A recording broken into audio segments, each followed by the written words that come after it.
Good afternoon, everyone. Thank you for joining us. I'm Sharon Constançon. I'm CEO of Valufin and Constançon Currencies, and spent my time getting very involved in finding strategies to help people understand their foreign exchange better, do things with greater knowledge, and the ultimate is to do things in a simpler, risk-free way and to return better returns to the bottom line without profits disappearing without you understanding why Forex is costing you more than it should.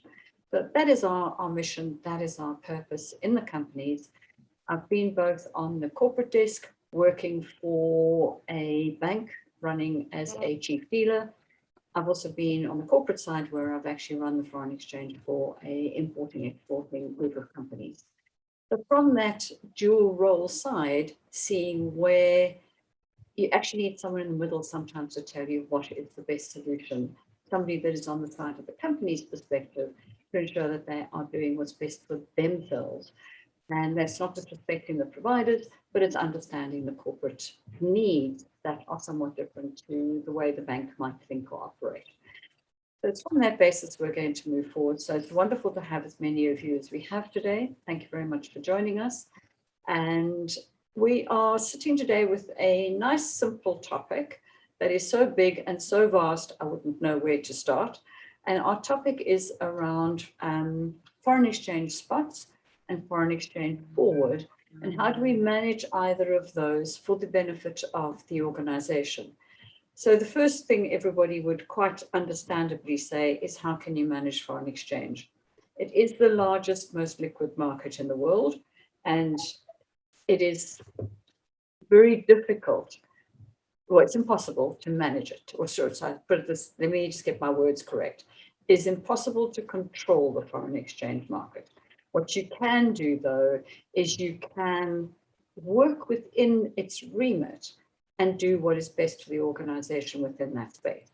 So that you can do. So the agenda we're going to go through today is looking at the underlying business, looking at risk management, and specifically, once we understand what the risk gambit is, what is the period we're looking at, how do you then address the spot rate? How do you then consider the interest rate differentials for a forward contract? And to what extent you might consider a derivative of the vanilla forward, how you'd go about considering utilizing your forwards, and then let's have just a very high level look at what kind of providers exist in the market for these different solutions. One other thing I'd like to ask is, I sit here on the one side of the fence and I do all the talking. I have my chat box open, I have the Q&A open. Please, at any point in time, populate it with questions that you might want to ask, specifically the Q&A for questions. But if there's any other commentary that we could pick up afterwards, you can put that into the chat line. But the most important is that I need to understand where your problems are. So if you give me some insights into those, it's obviously a lot easier to make sure you get relevance out of this training, 45 minutes or whatever we're going to be together. So appreciate your time, appreciate your contribution, and please, the more you ask, the more you're going to get out of it. Looking at the risk element and looking at the supply chain, an organization places an order. The order then is picked up by the supplier. The supplier goes through their process of pulling together the goods, doing the manufacturing. It then goes out into the shipping phase, where it then moves from the supplier to the receiver, and then you get it in store, and then you go into the credit term period. So you have three big bucket areas of time that exist, and your payment will occur somewhere in that time period, as will the transfer of risk, and those may invariably are not at the same point in time. From a business perspective, the risk actually arises the moment you place the order.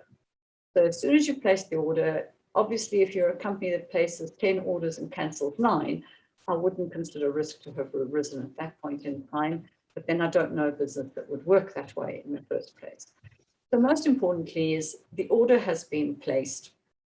There is a lead time that you have depending on the product line, the supplier, country, whatever it might be. But let's assume that is 3 months from order to shipment, so the whole manufacture period. Shipping can range anything from 2 weeks if it's your next door neighbor country, right the way up to 3 months if it literally has to go across the high seas. Once it is then received in country, received into the warehouse, from an accounting point of view, it changes its identity for the first time, and it actually becomes something that the accounting system recognizes. We then have the credit terms. Now, in some cases, I might have had to pay an upfront deposit, in which case I've actually made a payment right at the beginning of the schedule, right at the point of placing the order. I may have had to prepay 100%. I may have credit terms of 90 days. So you can see that we've got anything between 3 periods of difference between when I might have had to pay and when I could possibly be paying. So it's making sure that the company understands this bit. And this is a whole chapter in itself. I'm just covering it very briefly in the slide to identify that every company is different, every product line is different, every supplier is different, and that needs to be managed. But that is a different session all on its own, which we do cover. So we're sitting with the most liquid market in the world, something that we have to try and work within. You can't control it, but what you can do is know your own business. By knowing your business and where your business fits into that time chain within the year, within the concept of a going concern, so you have the point at which you can now start making rational decisions rather than reactive decisions, and to be planning what is best for your business. And a lot of this will depend, going back to the slide before, which we didn't cover in detail, but it covered in a similar session, is how have I actually raised it in the accounting system? Have I costed it at spot on shipment? Have I costed it at an average season rate or average annual rate? And there's a range in between that might have occurred. But I'm going to end up with an accounting stake in the sand. And I'm also going to be having a look at what is best for the business, irrespective of the accounting part of the equation. And in our systems, we actually measure against 13 different parameters. As a business, the one will definitely come up in the books, and the other one is what is the what if that it would have been had I done something differently. Fully covered, not covered at all, are your two extremes. So the most important thing is to ensure that you are on the front foot and that you're not so busy that you are reacting to a movement in the market last minute in the day because you heard the news this morning when you were on your way into work. That sort of swings of reactions ultimately costs the company money because you're not doing something in a structured fashion.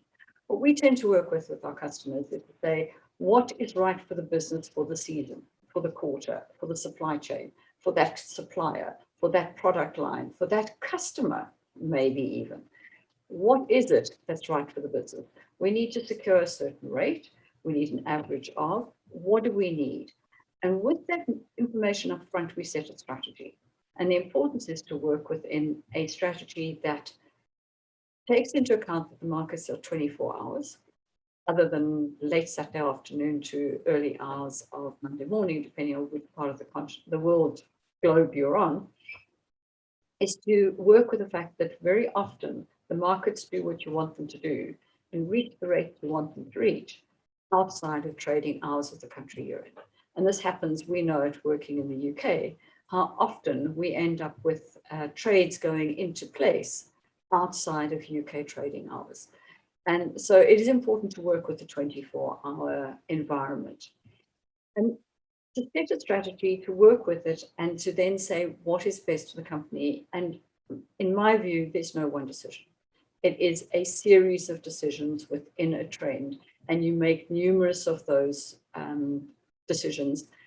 And you then go back and you review them on a routine basis. So once again, planned response to market conditions rather than reacting emotively and trying to beat the market or respond to something that's going wrong. How often I see a customer saying, okay, I wanted 15.20 against the Rand dollar, for example, because this is the currency I've used in this example, because it gives us much more clarity in differential in what I'm trying to explain to you today. So let's take a look at the dollar Rand, and the sitting at 14.80 goes to 15.20, and the customer says, no, let's wait and see if we can get 15.30. Yet they were happy with 1520 beforehand. So we would work with the strategy of 1520, 1530, 1540, 1550, and you take multiple decisions. And the sum of those decisions is the requirement rather than one decision. So it's amazing how, from a human nature point of view, if we've got that first tranche in of 1/10 of our requirement, we are working from a foundation and we are less emotive in our behavior. The second one triggers and there's activity. You now say, oh, what if I hadn't got the first one, but I've still got the opportunity of the third one.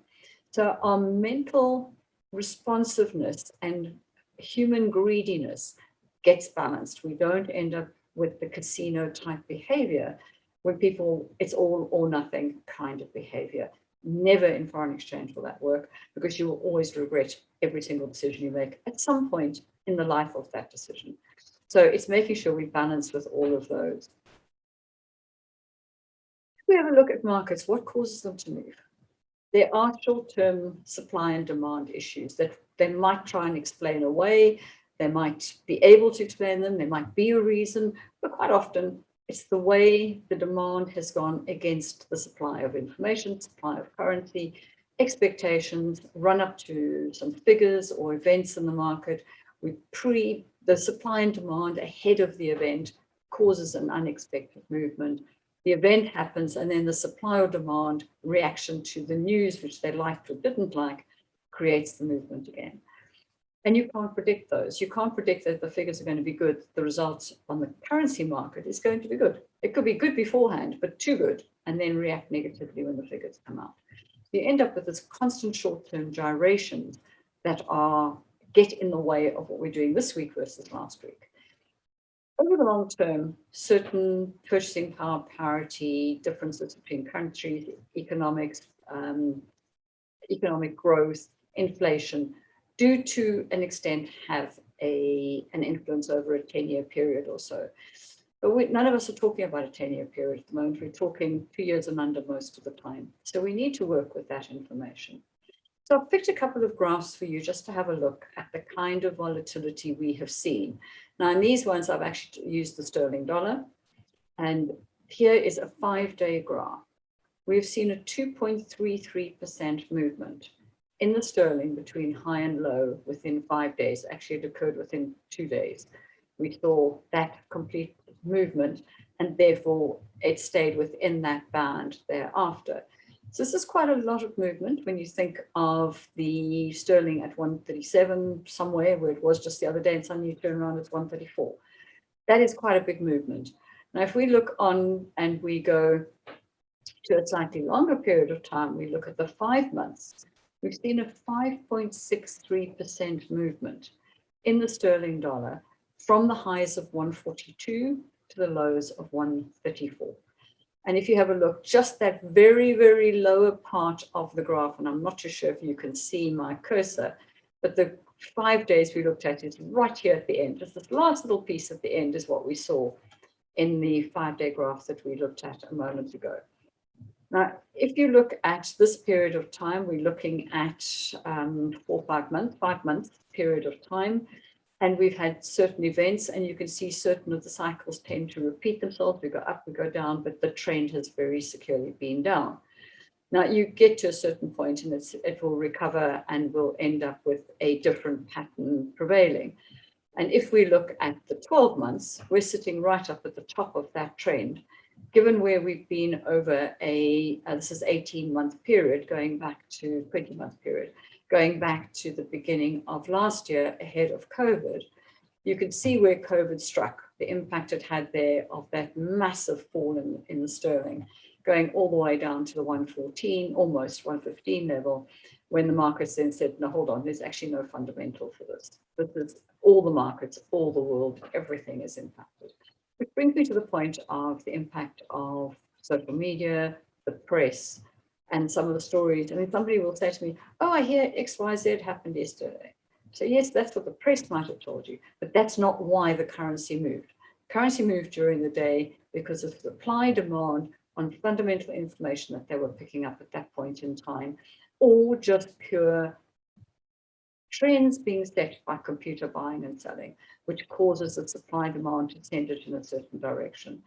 To then provide an excuse after the fact is what sometimes happens. Usually that is after the fact that you will then provide some of the information. Now, obviously, I'm being facetious to a degree.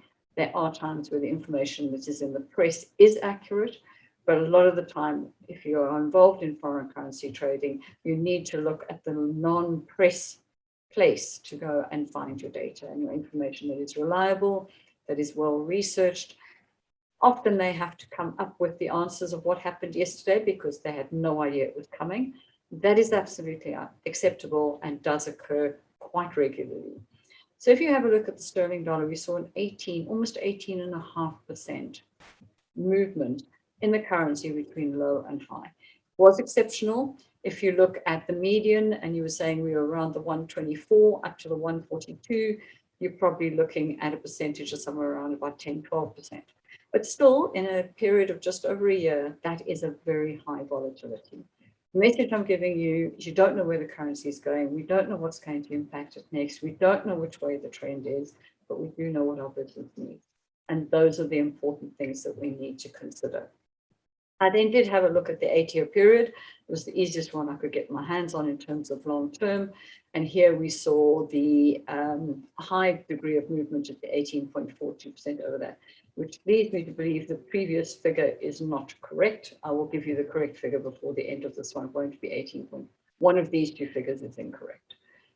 And there you can see what we saw over an 8-year period where we've seen it go from the 170 all the way down to the 116 that we saw in March last year.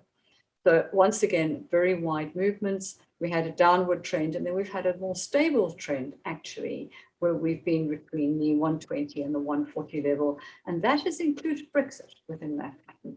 So interesting that you can see what the impact of the markets have had.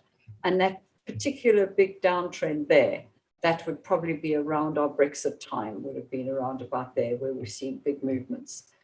So you will get external large dramatic factors that will impact the markets, but you've also got the trends and you've got the short-term influences. And the question that's been put up, is it fair comment to say that the first point of departure is for the board of the company to clearly set out its risk appetite, for which we guide all internal decision-making, policies, processes, and procedures? I would absolutely agree with you, Craig, in fundamentals.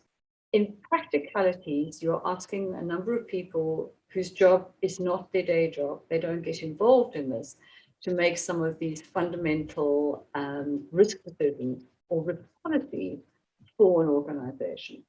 So I would always caveat your point of departure being a correct one, is making sure that they've got correct insights into whatever that policy is. I come across policies of zero cover. I come across policies of 100% cover. I hate them equally as much as each other because they provide no flexibility to manage, no ability to work out what's right for the business because you're now decreed by a piece of paper. And the problem we have within organizations is the piece of paper that is defining the 0% or the 100% is a piece of paper that might get lost in the system for a day, a month. And therefore, you're putting a very high risk strategic planning process on top of something that fundamentally is probably not sound enough for something as strongly 0 or 100% terms of cover. Not obviously being easier to manage in the example I've just given. But the importance of setting a policy is absolutely critical because you can't have the chairman or the CEO worrying about this every day. So you do need to be able to delegate to the point you then can have accountability. And you can then say, what did you do against? What is the what if? So second to what you're saying, that is as equally critically important, is having the information to then say, and so what? Did we achieve it? What is the accountability? What could we have done better? And learn from those experiences. That is not going to tell you what the currency is going to do in the future, but it will tell you the impact that currency movements are having, and therefore how valid is your strategy, and the and equally the policy itself. So the policy might, for example, say that from a risk management point of view, that anything that is invoiced should be covered, or the value, more appropriately for a policy, would be the value, the sum total of any invoicing. That value should at all times be covered. So if the company's got some invoices are raised with a 90 days, some with a 2-day credit, you're going to end up with a mixture. So the most logical one is something like that, that gives you some flexibility to work within, so that the organization can, when the markets improve, take additional cover. When the markets are not doing well, to be able to have enough buffer not to have to panic. So it's finding that balance that is no less than, it can go higher, allowing some degree of decision making, but making the accountability and the reporting very, very clear. So again, when it comes to policy, we try and recommend something that is workable, where you've got some intellect involved in being able to do the delivery. Where you haven't got any expertise within the organization and it is a pure delegated to an administrative function, we then tend to say, when paper A flows, take cover. The control of paper A is where there can be some problems, and take cover. Banks, brokers, the market can tend to see what companies are doing and will tend to front run some of that activity. It can also be a negative impact. So again, it's about using intellect, using knowledge of the market, and using the knowledge of the business to do what's right all the time, rather than be led by a decision that has no cognizance of the fact that this year the markets behave very differently to last year. Last week, they behaved very differently to this week. And we need to be able to build in that flexibility into our policies. So I hope I have addressed that question for you in a very roundabout way, but giving you a bit of depth to it isn't as simple as just writing a policy document. One thing that has to come into the policy, into the strategy, into the understanding of our foreign exchange risk management is the interest rate. That is the interest rate between our own country and another that we are trading with. Now, I've chosen the sterling dollar because it's easy to see the rates. It equally is one that shows us with a decent gap. Now, there are a number of countries that have a wider gap, but this applies equally to countries that have a lower gap, but the impact is obviously less impactful.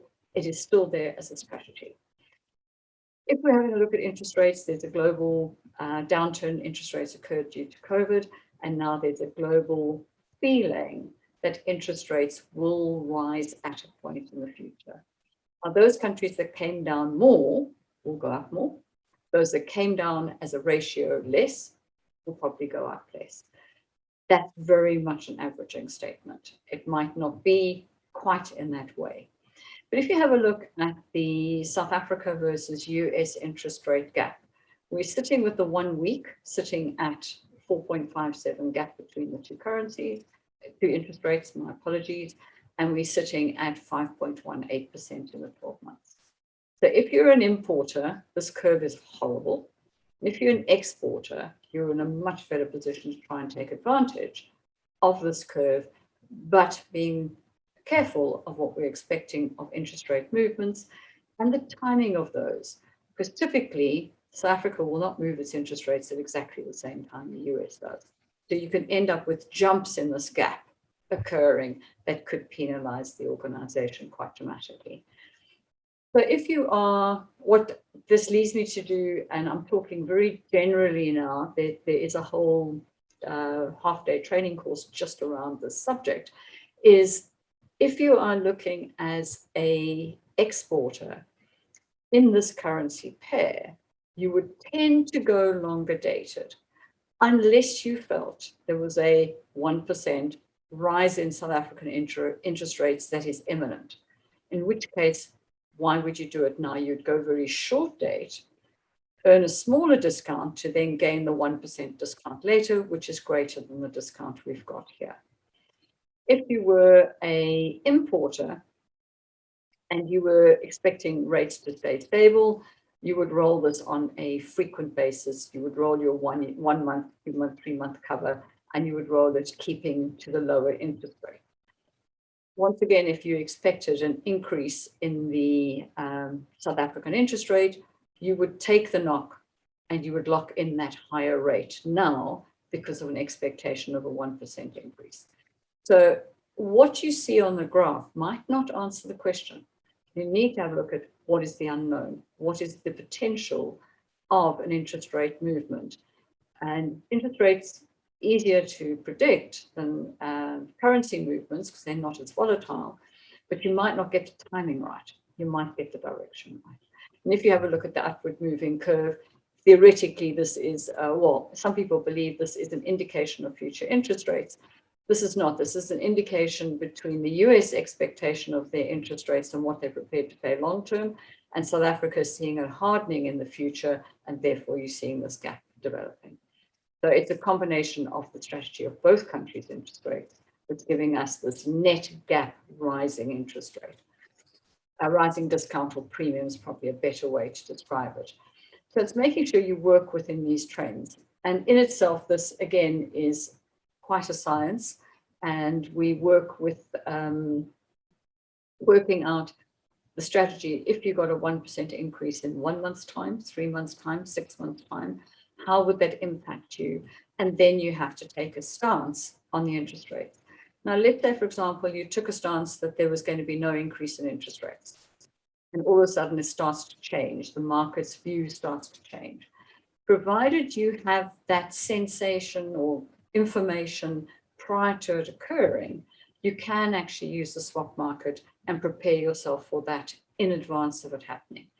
When it comes as a complete surprise, reformatting the portfolio might be a bit after the horses bolted from the starting gates. So you need to make sure that you are in touch with the interest rate scenario as much as you are with the spot scenario. But once again, it's what is your term? Is your term 1 week? Is your term 3 months? Or is your term 9 months? Immediately we have a different strategy that we have to look at in every case. But if we're looking at the interest rate differential and we say, if I go direct to the 3 month, the 6 month, and the 12 month, what would my rate be? So that's the first series of rates. I'd get 1508, 1527, or 1567 being the outright price for a importer in this example, and that would give me what my rate would be. At the moment, I've used mid rates, so you do have the buy-sell gap, which does make a small difference. In some currencies, negligible. Other currencies, it's more noted, the difference between your buy and sell. But in this case, we would also look at a strategy of getting to there in steps.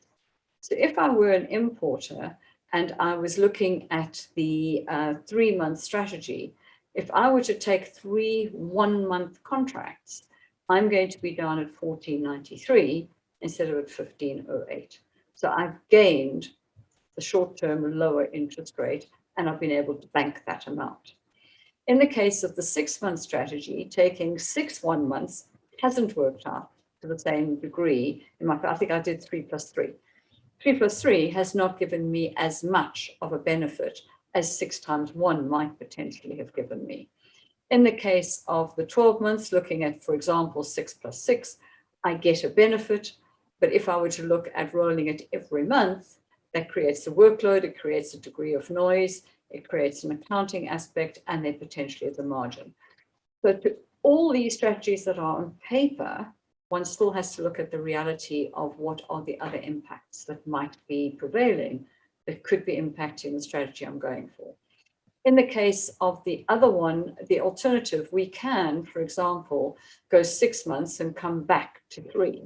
So we take out a 6 month contract and we early deliver it. Now, those are the kind of things you would do, particularly if you're expecting an interest rate move. So based on interest rate moves, you might go longer date, but based on the information we had now, that would not work if interest rates did not change. In all cases, as an importer, your strategy of going there in steps would be better. In the case of the exporter, it would be on average marginally better going longer dated, gaining that discount as much as you can, and then drawing the contract down early. That wouldn't work right at the end if there was an interest rate increase. And in the case of the importer, you wouldn't gain the degree of benefits if there were an interest rate increase. So looking at these, you then have to say, what is my expectation on the interest rates? And then you remodel on the higher interest rate. The interest rate is also a percentage of the ruling spot rate. So if the spot rate's at 1450 or the spot rate's at 1550 and my percentage figure is still 5%, for example, the absolute points will be different. And that is a component part to your swap strategy, extension or early delivery, because those absolute points, as we'll see in an example in a moment, become relevant. So that spot rate movement, am I expecting a weakening or strengthening currency, has to also be taken into account when you're looking at any time strategies. Now, most companies by now would say, I couldn't be bothered, I'll just take it to the period in question. The period in question never is. We always are involved in early deliveries and extensions of contracts. So it's better that you think about this in advance of the real business causing you to have to do this. So often we will see companies losing anything up to 0.5 to 0.75% of a percent of their Forex because they don't capture this cost that is just built into everything that they can't see. I'm identifying it for you. By identifying it, we now need to manage it, which is better than ignoring it, because when we ignored it, it was costing us money. And this is the importance of understanding its value. And coming back to the point of the original question is, these are the kind of things that the policy needs to give the variability to the decision makers to work within the interest rate curves that are occurring and the spot rate trends that are occurring. Because if you are too draconian, you can't take advantage of knowing this bit of information. All you're going to be doing is suffering the outcomes. And the problem we have is you suffer the outcomes, but what was that? It's not captured in the bottom line as saying, I'm a Forex loss because you didn't watch the interest rates. It's not visible. It's just your cost of sales, in the case of an importer, has gone up and you can't fathom quite where it is. You know it's probably related to Forex or to interest rates or to insurance or to duties, and it's lost in that pot. We try and make sure it's not lost and it is understood. So at least you can use that in your decision-making process. You can then decide, is that going to be something you're going to pass into the costing rate? Is it something that you are going to note differently in the financials so that you can manage it? Now that you have information, you can do something about it. The other question we come up with, anybody who've got any other questions, please put any questions up if you have any. The other aspect we look at is the issue of partly or fully optional contracts. These are sold by the providers as a convenience. So let's just look at an example of a fully optional forward that we take as an importer for 6 months. They would give us technically a rate of 15.27 being the exact forward rate. Usually, and these banks and brokers will differ on this, they'll usually be slightly worse than the longest date in the case of a premium currency. So we'd probably get somewhere, let's say, for example, 1530. So I've got 1530 as my new rate. And whether I use it in month 1, month 2, or month 3, I'm going to pay 1530. So I know what I'm doing. I know it's not going to be any different. Nothing's going to go through my bank account other than 1530. But look what it's cost the business when I could have paid 14.95 for that I needed in month 1, and 15.08 for that I needed in month 2, and 15.27 for that I needed in month 6, and obviously everything in between. So why am I throwing money away for convenience? Should we rather not understand what it is and look after and record it accurately so that we don't throw money away? So again, people say, well, it's 1530. Boss says it's 1530, so we cost it 1530. We lose market share and we reduce our GP. And that you don't need to do if you have an understanding of your foreign exchange more effectively. If we look at an exporter in this example who has a 6-month requirement, and we could then get them the 1527 for 6 months, but instead we go for a fully optional contract because we have no idea when those funds are going to come in, and they're always pretty varied, and we take out a fully optional contract, whether that is fully optional for the whole period, and we'll talk in a moment about partly optional. So effectively, you'll end up with a rate, if it's fully optional, of invariably worse than the spot rate. So here I've given an example. The window actually would be from 1 month to 3 months, excluding the first 30 days. But effectively, I'd be back to a spot rate in terms of this calculation. So 480, whatever the spot rate was, 490 was the spot rate I used. The more correct reflection there would be 490. By the time they've taken their bit of margin, I end up with a rate worse than the current interbank spot rate, and that's all I'm going to get for 6 months worth of proceeds. Why would I throw away 1508 or 1495, 1508, and 1527? Why would I throw away those rates for convenience? And again, my accounting system will not pick that up in any way. I would just be in with a lower margin, lower gross profit, and I'd end up having to pay, my receipts wouldn't be as good, and effectively my sales to the external market are not going to be as competitive. So it becomes a problem that you can't see and you can't touch, which is the importance of having the correct reporting mechanisms and ability to look at the data and know what it's doing and do the what-if analysis as it's required. So if you have a look at the example that I've given here, I've chosen $100,000 worth of Rand in this case, and said, one of the things we also need to look out for that creates some of the noise in foreign exchange management is that the timing that the money goes through the bank account doesn't equal the timing of paying the supplier or receiving goods from the customer. So here's an example where I've taken a contract and I have done an extension at the end of month 3 for a further 3 months. And what has then been the overall impact, cost to my business of this extension?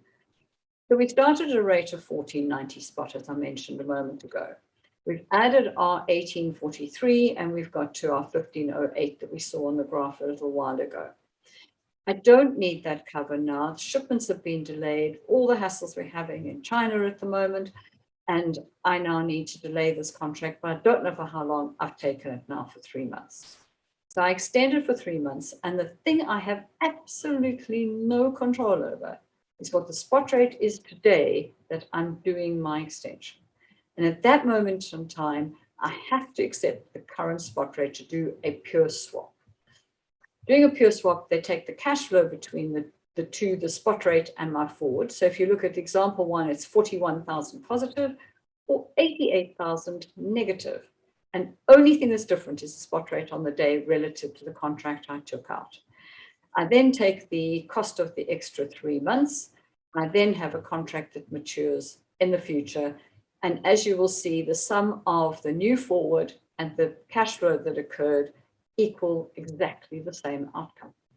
So even though I've been benefiting 41,000 or penalized 88,000, my outcome, if I used the contract on its second maturity, would be identical.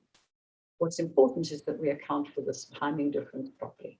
So that is very, very important and something that you need the correct reporting for and the correct insight into your contracts to be able to pick this kind of information up. If we're looking at working with certain providers, they might be able to do what we call a rate adjustment.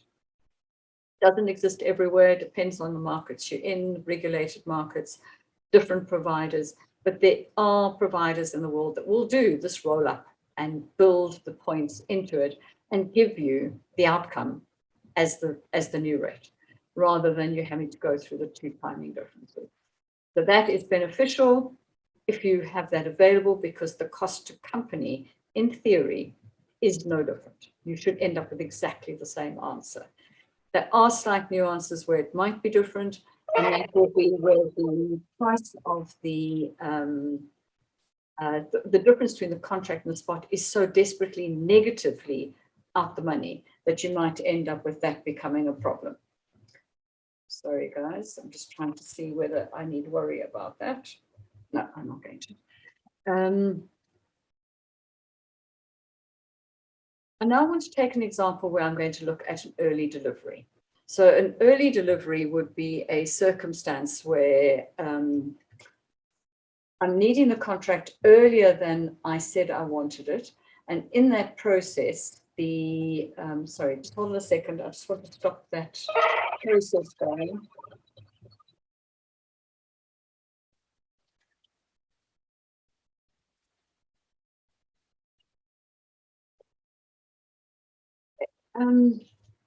So in the case of an early delivery, the contract is maturing at 6 months, but I want it at 3. So the same problem I have, I've got the contract at 15.27, and I'm now at the mercy of 15.5 or 14.20. So because of that, I end up with my cash flow now occurring at the point of drawdown. I've either paid a lot more or paid a lot less at this moment in time, but the cash flow difference occurs in the future. So I've once again got a difference between a 3 and a 6 months, but in the particular examples, it's just the other way around. So that cash flow and movements needs to be accounted for correctly, and that is a very important part of this equation. Sorry, I've got a security company here, and I told them not to do the testing during this hour. I can only apologize. I have sent them a message to stop, and I apologize. So the other one you have again is you can do your drawdown through a rate adjustment. In theory, makes no difference. You should get the one price you want. The cash flow goes through in one effect through your bank account, which from an accounting point of view is easier. But if you're handling your accounting properly, you're fine with this previous version.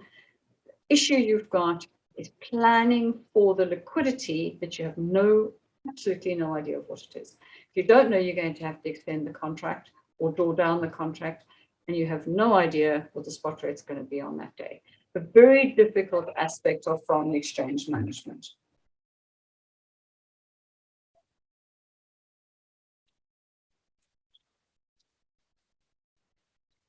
Right, so the next one I'd like to move on to, please, is just working with the different providers we have. And once again, I've got a couple of questions that have come through. If there are any more, please, if you would just put your questions up. I'm getting towards the end of my slides and looking forward to answering your questions. You have the opportunity to do a vanilla forward. Now, in Forex Treasury Management, the vanilla forward is your most cost-effective instrument to use. It has got impacts on cash flow, but it has got the most beneficial bottom line outcome, which is what you're looking to achieve. You can then look at fully or partially optional contracts. It's going to cost you whichever way you look at it. And there's very, very few reasons I can justify anybody wanting to use one, other than if you want to give the money to the provider. Swap markets may or may not have a cash flow impact. So if you're using the pure swap market, it would definitely have an impact on cash flows, but your business is never going to know exactly when the flows of funds are going to occur. So this is an inevitable. It's managing it, understanding it, and being able to see it coming in the forward that you can have some control over. The brokers, there's certain markets that do have brokers, true brokers, which are currency providers. Those are the organizations where they can sometimes do these rollovers and drawdowns that have built in the cash flows for you. Invariably, the banks globally will work on the swap market. That's a general differentiation. In South Africa, you have got currency advisors that are using the banks, but there you're not getting, even though they might call themselves brokers or currency providers or what was the other word that they use for that market when they are servicing that advisory need, they are still working with banks. So if you look at the South African market, typically swaps are the only one you can use. But if you're working, for example, in the UK market, both are available to you. So the US will have its own idiosyncrasies, as will Australia and all the various countries that you're working with, and where you have an exchange control opportunity to work or where you have the freedom to work. So if I would like to just come to this in summary, is the spot rate is something that will be very volatile. It'll be volatile over a week, it'll be volatile over a month, a quarter, a year, 8 years, and more. So you will have that volatility. What we do to gain the benefit of the out of hours markets is you ask the currency provider that you have to place a market order. So a market order is an opportunity that if the rate improves to the level you want, it will trigger in the markets globally while the local market is closed. During the day, it will operate in the local market. So you end up being able to catch that moment, even though you are not touching it yourself at that moment in time. The opposite to a market order is a stop loss, or there's various terms, but it's the other end, that if it goes to a worse level, then that will trigger. My challenge to that one is, if you're accepting that much lower level, why don't you just take it out now? Why go and take a lower 200 points unless you're prepared to take the risk on the upside? So stop losses can be unbelievably dangerous. We have, for example, overnight, last night, we had a market order, profits one, trigger, and we actually left the market 50 points above that point, came into the market this morning at 50 points above that point, and in between we got our market order triggered. Had there been a stop loss, you'd be furious, because now you've actually locked in that loss at that point in time, which would be extremely damaging to the business. So it's not something that you would want to achieve at all. So be careful of stop losses. There have to be really good reasons commercially relating to the business as to why you would do that. So the other thing that we would then look at when you're looking at the forward rates is, what is the overall cost? So we've now looked at, when do we pick up the spot rate? The next aspect is, at what period are we going to take the forward contract? Why would we take it multiple times, or many less some, or to the exact date we hope it's going to be, and then deal with either an early delivery or an extension? Because invariably one or the other is going to occur. If you look at the stats of the forward contracts that we work with, even when planning to get to the right week, the frequency of change in that is very, very high. But that is normal, because that's the way business works. Once you've decided what the duration is, your next question is, what kind of instrument are you going to take? Now, I haven't even gone into the option market or into some of the other non-deliverable derivatives. I just talked to you about two that you're most likely to come across, which is the vanilla forward or the fully or partially optional contract, sometimes known as a timed option in certain markets. They've got a couple of different names, but another one is window forward. Anything that gives you a period of time between today and the end where the rate is static for a period, some or part thereof. And those are the ones that are throwing money away before you even pass go. So not the ones that you want to work with at all. Taking that summary through just a step further and building it back into the business. So we're not talking Forex in isolation, we're talking Forex as part of the business. The spot rate is important, as we mentioned a moment ago. The out of hours is critical. And then the other bit that we just wanted to cover quickly is, based on the strategy that you had. Now, this comes back to the original question about policy. Part of your policy is, how are you costing the product? Do you have a price for a season? Do you have a price for a supplier? Do you have a price for a customer?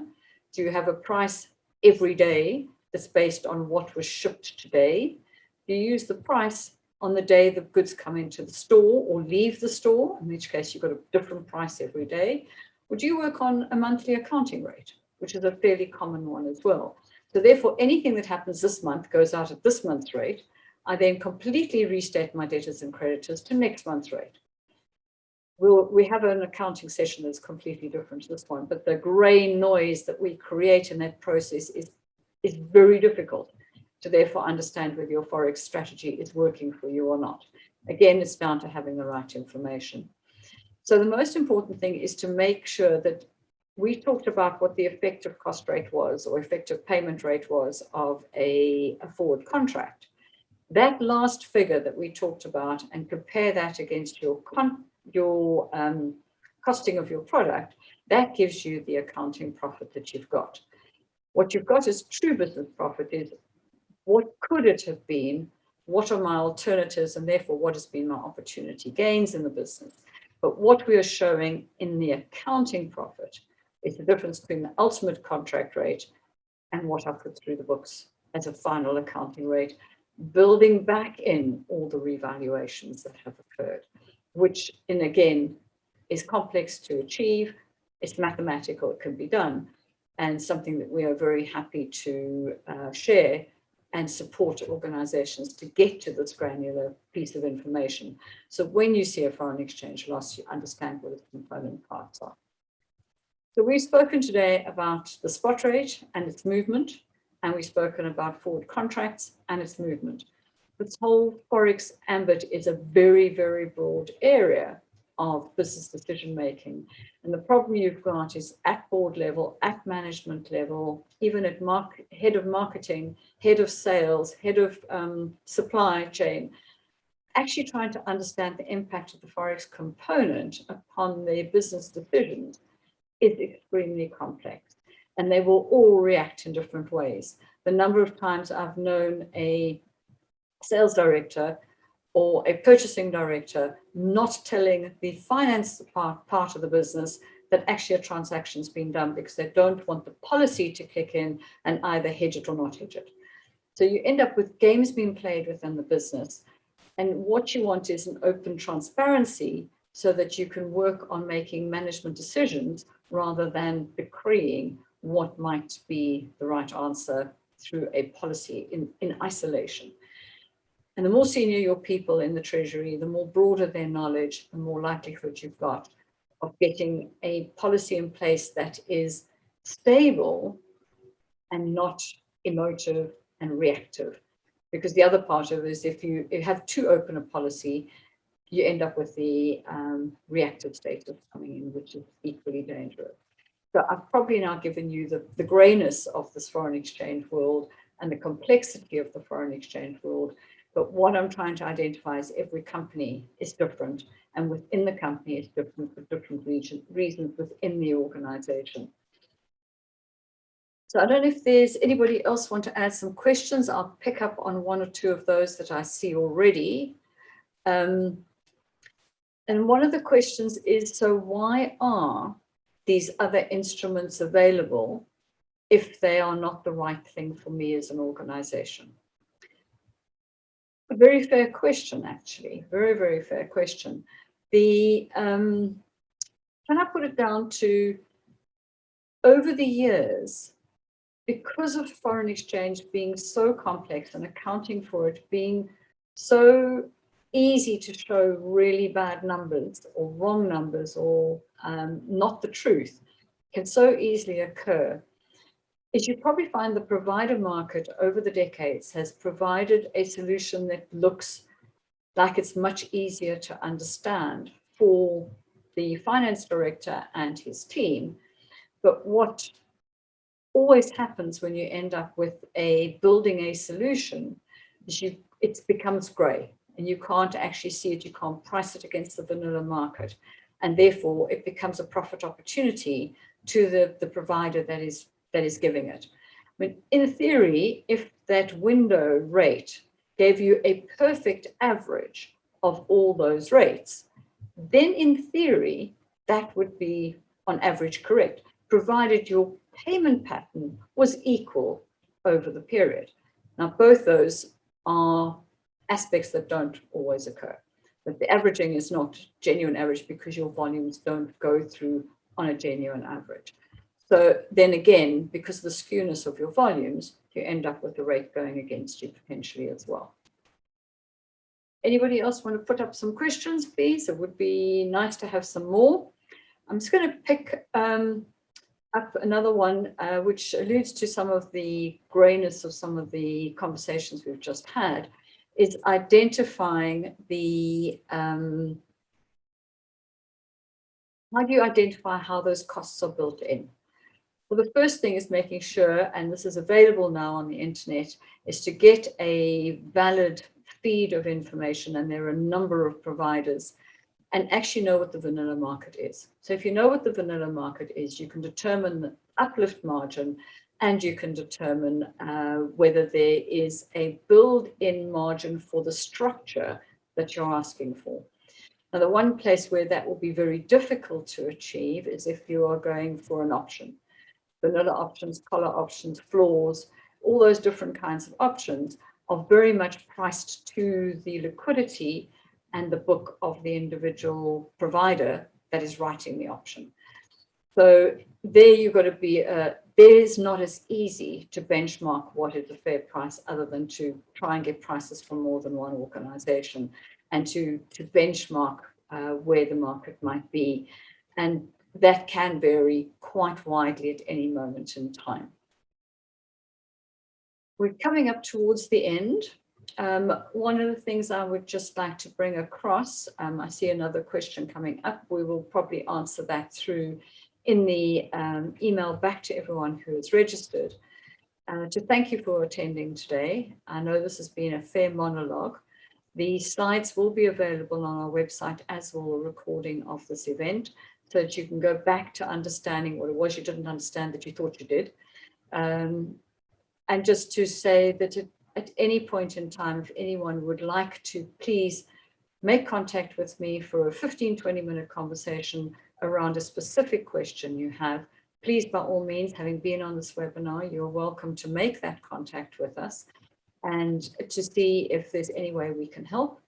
But what we're there to do as Valufin and Constançon Currencies is to make sure that all these complexities that I've identified for you today are owned and understood transaction by transaction, each month, each day, so that when you get to year end, reporting to a Treasury Committee, giving information back to the board, revamping your policy and procedures, that in all cases, you are doing it from the point of understanding the foreign exchange elements, even though at no point can you control the foreign exchange elements at any point in time. I'd like to thank you all for your time and for spending time with us. If there's any quick questions or comments that you'd like to stick up in the chat, I will leave it open for another 30 seconds or so.